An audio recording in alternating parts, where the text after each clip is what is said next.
Welcome to the Checkered Floor Garage. My name's Frank, and I'm in the middle of tilting my engine on my '04 Kawasaki Vulcan 750 to get access to and replace the stator. Since I'm already doing a lot of work to remove things from the bike, I'm also using this opportunity to take care of a few other things as well. For example, I won't be reinstalling my stock air filters and housings, and I'll also be permanently removing this intake box, or surge tank it's also called, on top of the engine. I've got these K&N pod filters and will install them directly onto the carbs in what's known as the ear shave mod. I'll go further into this in a dedicated ear shave mod video, but also check out the post from vn750.com about the procedure in the meantime, link in the description below. All of this junk is underneath the seat in this area and also on top of the rear cylinder, so I think it goes a long way in cleaning up the look of these bikes. Let's get rid of this stuff. Alright, first let's tackle the fuel emissions EVAP stuff. This charcoal canister and fuel vapor return system is designed to prevent fuel vapors from escaping into the atmosphere from the fuel tank. Inside the canister is activated charcoal, which absorbs and holds the fuel vapors, and then when the engine is on, the system draws vapors out of this canister and into the combustion chamber. However, everything on the Vulcan 750 works just fine without all this stuff, and it's a pretty DIY-friendly way to clean up the look and do something custom on your motorcycle. To start, check out part 1 of my engine tilt stator replacement video for a detailed video procedure as to how to remove the battery box and access this canister and all the lines and remove everything that you gotta remove. And speaking of which, what all can be removed? This canister and return pump can go, along with the mounting bracket, and all of the associated tubing and hoses, even this T-valve that goes behind the suction valve, kind of like underneath the gas tank. All that can go. Check out the link in the description below. This diagram will illustrate basically everything that can be removed except for the fuel tank and the air intake box. But like I said, I'm doing the ear shave mod, so even my intake box / surge tank is going to get removed. If you've got a California spec model like mine, indicated here by the 2 ports at the bottom, just cap the right side.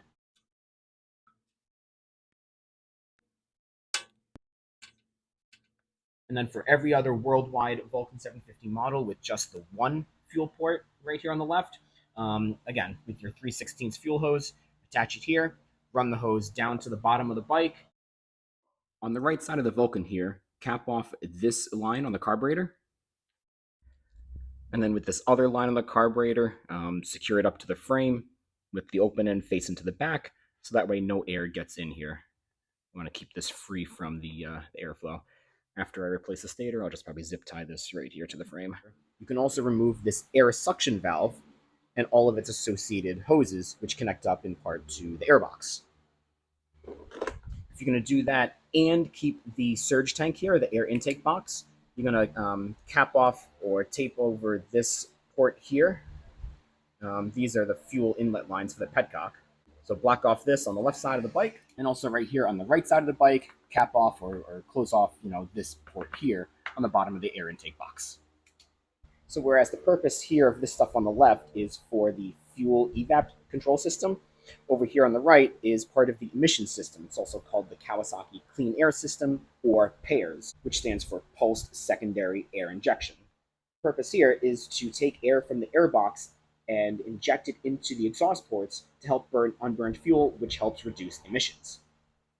Let's use my endoscope here to follow the path that the air travels, not through the carburetor into the combustion chamber, but rather into the exhaust ports as part of this emission system. First, the air travels through your air filter,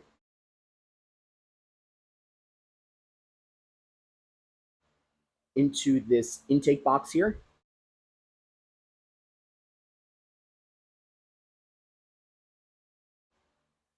and then the suction valve diverts fresh air from the airbox into the exhaust ports during high vacuum, or in other words, deceleration. During decel, there is insufficient fuel to properly burn, so small amounts of unburned fuel goes into the exhaust pipe. And since normally there's no oxygen, this fuel just finds its way out of the pipe and into the atmosphere. To help reduce emissions, this air valve system and the associated reed valves on the heads, it injects fresh air into the exhaust pipes with this fuel, and then the heat causes the unburned fuel to ignite.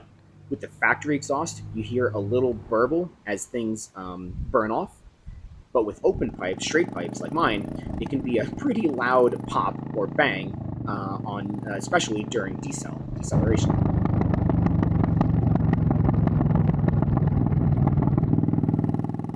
I'm going to go with these custom coaster plates from Chuckster's Customs.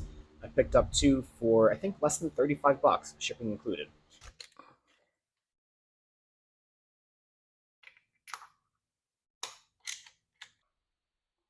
Or if you're unsure if this mod is for you, you can do what's called marbling, the marble mod. You can literally just get your standard size glass marble and stick the marble in this hose here, and then this hose would connect up to your air suction valve over here, the marble mod. It does the same thing, blocks off this reed valve so no fresh air gets into the exhaust. Another way you can do this is to simply get some sort of rubber cap to go right here at the end of your reed valve.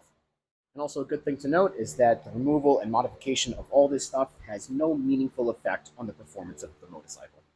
I'm over on the right side of the bike to show off the front cylinder reed valve, which is hidden behind the air filter housing right here. Another option is to simply make your own coaster plates by removing your stock reed valves and filling the voids here on the reed valve cover with JB Weld, and then you just sand and paint.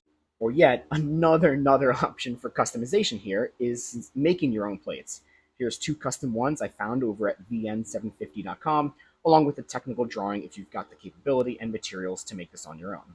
I'll get more footage of what all of this looks like after I'm done replacing the stator. But in the meantime, leave a comment below or follow the dialogue over at vn750.com. And if you've done the ear shave mod or the marble or coaster mod, if you've made your own, coaster plates, share some pictures, share your stories. There are many ways to do this. There's many other pod filters, cheaper pod filters that you can honestly go with. But I'd be curious to see what you did and how your Vulcan looks. As always, thanks for watching, and I'll see you in the next one as I continue taking things off to replace my stator.